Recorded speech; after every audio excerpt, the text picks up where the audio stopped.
Ladies and gentlemen, my name is Ian and this is my little helper. So today we're going to talk about Nintendo Switch controllers not charging. And basically, I have a Nintendo Switch and I play with my daughters. We play all kinds of cool games together. And I had stopped playing for a while. And so I went to play again because we found another game to play. And I realized that my joysticks weren't charging. So what I went on to a bunch of different websites and I tried to figure out what was happening. And so the first thing that you always want to try if your Joy-Cons aren't charging is to push the little black button. You only need to press it once, you don't need to hold it down, and then you slide it in. And then you need to plug in your Switch to a Nintendo branded charger, and you can also plug it into a docking station. And it should charge after 30 minutes. You should see something, and it should take about 3.5 hours to fully charge. If that's not working, the thing that I realized had happened because I wasn't playing my Switch for so long, and my Joy-Cons were in the separate controller, but my main console was plugged in.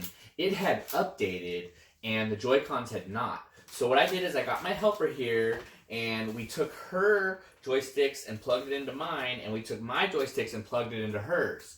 And it recognized my joysticks and started charging them.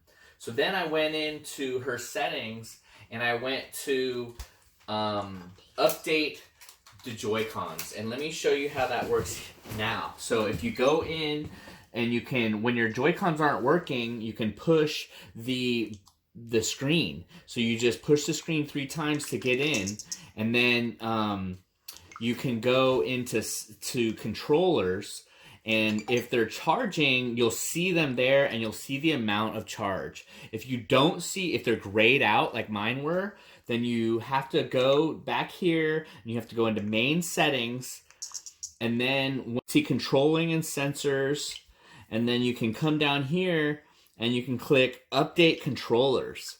And right now it says they're up to date, but mine had not been updated. So they had downloaded the new firmware update, and then once that was done, we can switch the Joy-Cons back and everything worked. So not all of you will have the luxury of having a little buddy or a friend that you can switch your Joy-Cons on their Switch. So you would need to contact Nintendo and figure out what's the best way to download the update onto your Joy-Cons. But my recommendation is that if you're not going to play your Nintendo Switch for a long time, make sure to leave the Joy-Cons plugged in.